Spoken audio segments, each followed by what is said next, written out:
నమస్కారం. తూర్పుగోదావరి జిల్లా వార్తలు.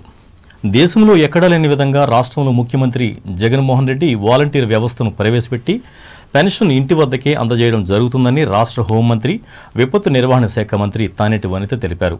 ఆదివారం కొవ్వూరు సంస్కృత పాఠశాలలో నిర్వహించిన పెన్షన్ల పెంపు, నూతనంగా మంజూరైన వారికి పెన్షన్ల పంపిణీ కార్యక్రమంలో ఆమె ముఖ్య అతిథిగా పాల్గొని మాట్లాడారు. అవ్వాతాతలతో పాటు వితంతువులు, వివిధ రకాల చేతి వృత్తిదారులకు నెల నెల ఇచ్చే పెన్షన్ మొత్తం జనవరి నెల నుంచి 3,000 రూపాయలకు పెంచడం జరిగిందని తెలిపారు. మేనిఫెస్టోలో ఇచ్చిన హామీలలో 99.9% హామీలను అమలు చేశామని, ఇచ్చిన హామీలనే కాకుండా ఎవరి హామీలను కూడా నెరవేర్చిన ఘనత జగన్మోహన్ రెడ్డికి దక్కుతుందన్నారు. దేశంలోనే ఎక్కడ లేని విధంగా ఆంధ్రప్రదేశ్లో మాత్రమే గ్రామ, వార్డు సచివాలయ వ్యవస్థ ఉందని గుర్తు చేశారు. అంబేద్కర్ కోనసీమ జిల్లా వార్తలు. రావులపాలెం గ్రామానికి చెందిన టీటీడీ వేద పండితులు అవధాని పెడసనగంటి సీతారామూర్తి శర్మ చారిత్రాత్మకంగా 3వసారి అఖిల భారత శ్రీ ఆదిశంకర వేదభారత పరిక్రమ యాత్రకు శ్రీకారం చుట్టారు. ఆదివారం రావులపాలెంలోని తన స్వగృహంలో తల్లి పెడసనగంటి వెంకటరమణమ్మ ఆశీస్సులు తీసుకుని అనంతరం గ్రామస్తులతో కలిసి ఊరేగింపుగా యాత్ర ప్రారంభించారు.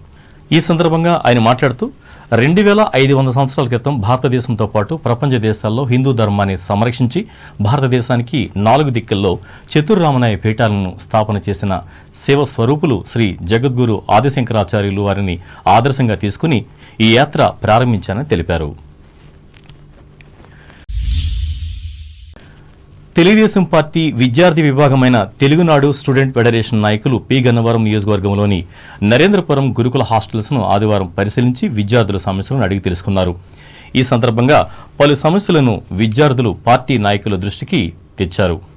మరుగుదొడ్లకు తలుపులు సరిగా లేవని, వాటర్ ట్యాప్స్ పనిచేయక నీరు వృధా అవుతుందని చెప్పారు. అలాగే గదులలో లైట్లు, ఫ్యాన్లు పనిచేయడం లేదని, కరెంట్ లేకపోతే చెమ్మ చీకట్లో ఉంటున్నామని తెలిపారు. తాము ఆడుకోవడానికి ఉన్న మైదానం అనువుగా లేదని, దాన్ని బాగు చేయించాలని, అలాగే ఆట వస్తువులు కూడా లేవని చెప్పారు. వీటిపై నాయకులు స్పందిస్తూ సంబంధిత అధికారుల వెంటనే ఈ సమస్యలపై దృష్టి సారించాలని డిమాండ్ చేశారు. విద్యార్థులు కోరిన ఆట వస్తువులను తెలుగుదేశం పార్టీ విద్యార్థి విభాగం తరపున అందజేస్తామని హామీ ఇచ్చారు. ఈ కార్యక్రమంలో టీఎన్ఎస్ఎఫ్ నాయకులు నక్కా సునీల్, ఎల్లమెల్లి నరేంద్ర, వెల్లమెల్లి నాగేంద్ర, నిమ్మకాయల శేషు, కట్టా ప్రభాకర్, అలాగే టీడీపీ రాష్ట్ర నాయకులు మట్టపర్తి రామకృష్ణ, నక్కా సత్యనారాయణలు పాల్గొన్నారు. రాజోలు నియోజకవర్గంలో రహదారులన్నీ ఒక్కొక్కటిగా నిర్మించుకుంటూ వస్తున్నామని ఎమ్మెల్యే రాపాక వరప్రసాదరావు చెప్పారు. మలికిపురం మండలం గుడిమెల్లెంక దుర్గమ్మ గుడి సెంటర్ వద్ద నుండి రామరాజులంక వెళ్లే రహదారి పనులకు ఆదివారం ఆయన భూమి పూజ చేసి మాట్లాడారు. ఈ కార్యక్రమంలో స్థానిక సంస్థల ప్రజాప్రతినిధులు, వైసీపీ ముఖ్య నాయకులు పాల్గొన్నారు.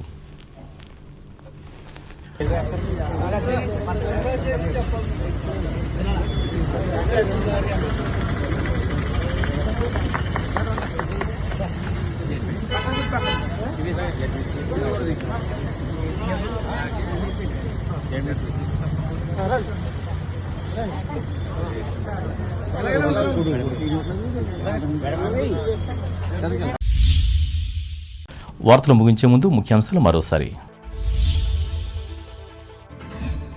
ఆచంట చంద్రబాబు బహిరంగ సభకు భారీగా తరలివచ్చిన జనం. రా కదిలరా పిలుపునకు అనూహ్య స్పందన. ప్రభుత్వ విధానాలపై ధ్వజమెత్తిన మాజీ ముఖ్యమంత్రి. వరిగేడు, ఉరదాలపాలెం గ్రామాల్లో ప్రజా దీవెన యాత్ర సాగించిన రాష్ట్ర మంత్రి కారుమూరి.